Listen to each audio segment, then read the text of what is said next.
Bueno, hola, mi nombre es Laura, soy residente de matrona del Hospital Universitario de Ceuta y, como bien ha dicho Joaquín, pues voy a hablar sobre la anquiloglosia y sus efectos en la lactancia materna. Este es el índice que voy a seguir durante la sesión. Y primero, antes de definir qué es la anquiloglosia, tenemos que saber qué es el frenillo lingual. Y el frenillo lingual es una membrana mucosa que se encuentra debajo de la lengua y se extiende desde la base de la lengua hasta el surco alveolar en el suelo de la boca. Entonces, ¿qué es la anquiloglosia? Pues la anquiloglosia es una variación anatómica de ese frenillo que se caracteriza por estar corto o situado de una manera inadecuada y que lo que provocará es la limitación en diferentes grados del libre movimiento de la lengua. Parece tener una etiología genética, se generan en etapas embrionarias cuando el músculo hiogloso y geniogloso se separan y el frenillo se separa de forma incorrecta. Se da con más frecuencia en varones que en mujeres y tiene una incidencia del 0,1 al 11%. Como se puede observar, es una incidencia bastante variable, y esto es porque la anquiloglosia actualmente se encuentra infradiagnosticada por la falta de formación de muchos profesionales sobre el tema. En cuanto a la clasificación de los tipos de frenillo, pues existen varias. Yo voy a hablar de los tipos de frenillo según Corillo, que diferencia entre frenillo anterior y frenillo posterior. En cuanto al frenillo anterior, nos encontramos por un lado el frenillo tipo 1, que es un frenillo fino y elástico que ancla la lengua desde su punta hasta el surco alveolar, dejando la lengua, como podemos ver en la fotografía, como una lengua en forma de corazón o lengua de serpiente. Con este tipo de frenillo, la lengua no se puede ni extender ni elevar. Y por otro lado tenemos el frenillo tipo 2, que también es un frenillo fino y elástico, que se extiende de unos 2-4 centímetros por debajo de la punta de la lengua hasta el surco alveolar y también impide la elevación y extensión de la lengua, pero en menor medida que el tipo 1. Y por otro lado tenemos el frenillo posterior, dentro del cual nos encontramos el frenillo tipo 3, que es un frenillo más bien más fibroso, más denso, menos elástico, que se extiende desde la mitad de la base de la lengua hasta el suelo de la boca. En este caso, la lengua se puede extender, pero no se puede elevar. Es de destacar que este frenillo tiene un componente submucoso. Tiene una parte que se ve y otra parte que no se ve, pero que sí se puede palpar. Es como una mezcla entre el frenillo tipo 2 y el frenillo tipo 4. ¿Y cuál es el frenillo tipo 4? Pues un frenillo también fibroso, denso, que no se puede ver, pero que sí se puede palpar. Se extiende desde la base de la lengua hasta el suelo de la boca y con este frenillo la lengua sí se puede mover, pero realiza más bien movimientos asimétricos. En principio, el diagnóstico de la anquiloglosia va a ser un diagnóstico clínico, valorando distintas características anatómicas y funcionales del frenillo. A la hora de realizar este diagnóstico, se tendrán que tener en cuenta una serie de factores, como son la flexibilidad del frenillo, su punto de inserción, la capacidad de movimiento de la lengua con ese frenillo, el tejido del que está compuesto o incluso su longitud. Por ejemplo, un frenillo puede ser corto, pero tener la elasticidad suficiente como para poder cumplir su función. Entonces es importante que se tengan en cuenta estos factores. La exploración de la cavidad oral se realizará en todos los recién nacidos en las primeras 48 horas de vida. En concreto, para la exploración del frenillo se realizará la maniobra de Murphy, que consiste en hacer con el dedo meñique un barrido por debajo de la lengua de un lado a otro de la boca. Mientras se explore este frenillo, pues se valorarán las capacidades de la lengua de extensión, lateralización, elevación y succión. Y las dificultades en el amamantamiento también pueden ser una buena fuente de información en lo que respecta a técnica de alimentación, lesiones en el pecho de la madre o problemas en el recién nacido. Para objetivar esta exploración del frenillo mediante una escala de numeración existen diversas escalas. En concreto, la escala de Hasselbacher lo que hace es establecer cuándo estaría indicada la realización de la frenotomía. Lo que hace valorar 5 aspectos anatómicos del frenillo y 7 aspectos funcionales, y si se obtiene una puntuación menor o igual a 8 en el aspecto anatómico y o menor o igual a 11 en el aspecto funcional, se diagnosticaría la anquiloglosia y estaría indicada según esta escala la realización de la frenotomía. Y también tenemos el test de la lengüita, que consta de 3 partes.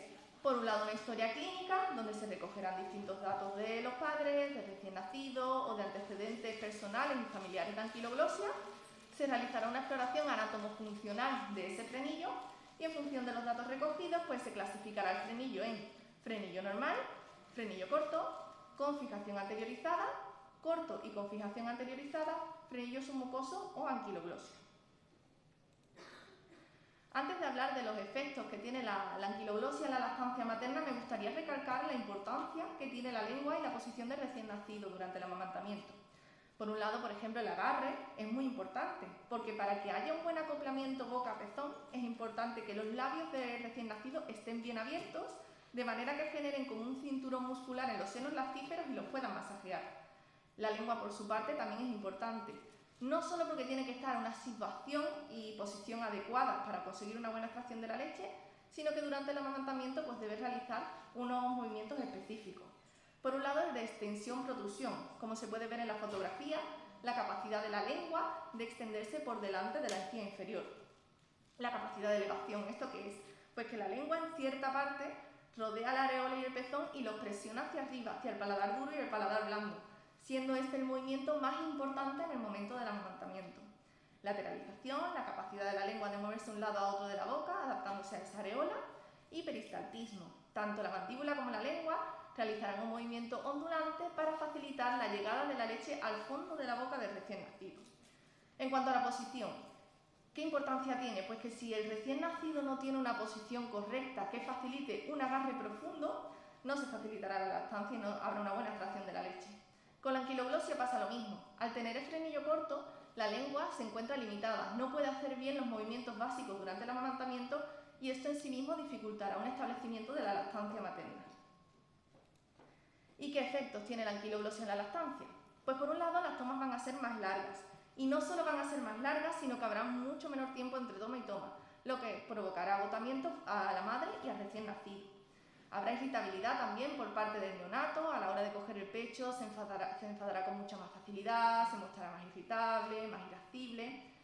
También habrá temblores en la mandíbula. Esto es provocado porque no hay un agarre correcto y la lengua no se puede mover con libertad, lo que hace que el recién nacido durante la toma tenga que hacer un mayor esfuerzo para alimentarse. A la larga, ¿esto que provocará? Una sobrecarga de los músculos implicados en la alimentación y se verá reflejado en estos temblores de la mandíbula. Los sonidos de chasquido están provocados por un mal agarre. Al no haber un buen acoplamiento boca-pezón, la areola se escapa continuamente de la boca del recién nacido durante la toma y se dan al lugar estos sonidos de chasquido tan característicos. El atragantamiento, volvemos a lo mismo. Por la limitación de los movimientos de la lengua por el frenillo corto, tampoco es capaz de realizar una buena deglución y entonces veremos que durante la toma el recién nacido pues, se puede estar atragantando continuamente. Callo de succión o también llamado callo de lactancia. Este callo de succión está provocado porque el bebé no puede masajear con la mandíbula y la lengua la areola, porque no hay un buen agarre y por la limitación de la lengua. ¿Cómo solventa la situación el recién nacido para conseguir una buena extracción de la leche? Succionando. Esta succión continua junto a las tomas más largas pues provocará a la larga la aparición de este callo de succión en los labios del recién nacido. En cuanto a la producción de la leche pueden ocurrir dos cosas. O hay una disminución de su producción porque al recién nacido no extrae la leche, por lo tanto no se demanda al organismo más producción de la misma y disminuye su cantidad. O puede haber un aumento de la producción por un efecto compensatorio de la mamá. Esto, al haber más producción pero menos extracción, provocará ingurgitaciones frecuentes y cada vez que el bebé se ponga al pecho, pues tomará una leche de inicio mucho más rica en lactosa, lo que le puede provocar gases y cólicos. Estas ingurgitaciones provocarán un estancamiento de la leche, lo que puede favorecer en sí mismo el crecimiento bacteriano y a la larga provocar una mastitis. También habrá pérdida de peso por parte del neonato, lo que provocará que haya que recurrir a una lactancia mixta y en muchos de los casos se puede producir el abandono de la lactancia materna. Dolor en el pezón, acompañado o no de grietas, además el pezón se encuentra bastante descolorido en comparación con la areola y después de la toma, por la succión del neonato, se puede presentar el pezón deformado. Se dice que el pezón tiene como forma de barra de labios. Y por último, galatorrea contralateral. Cuando el bebé esté haciendo la toma en un pecho, pues empezará a salir leche del otro. También tiene otras consecuencias la anquiloglosia que no están relacionadas con la lactancia. La presencia de un paladar ojival mucho más estrecho, boca torcida o asimetría facial, presencia de retrognatia o de lengua asimétrica. También pueden adquirir una respiración oral en vez de nasal, lo que hace que el aire no pase por las fosas nasales, no se filtre y hace al recién nacido mucho más predisponente a bronquitis y neumonía. Mordida cruzada, esto es por el paladar ojival. Los dientes al salir no tienen el espacio suficiente para colocarse bien y se produce un apiñamiento de los dientes, que al final provoca esta mordida cruzada. También habrá otitis por un mal drenaje de la trompa de Eustaquio, alteraciones del lenguaje, como la pronunciación de ciertos fonemas, o problemas mecánicos, como por ejemplo la dificultad para tocar un instrumento de viento. En cuanto al tratamiento, pues hay frenillos que se resuelven espontáneamente desde los 6 meses hasta los 5 años por el crecimiento de la cresta alveolar, o incluso hay otros muchos que pasan desapercibidos. Pero es verdad que hay muchos casos que se necesitan tratamiento. Entonces, primero siempre se van a optar por unas medidas conservadoras.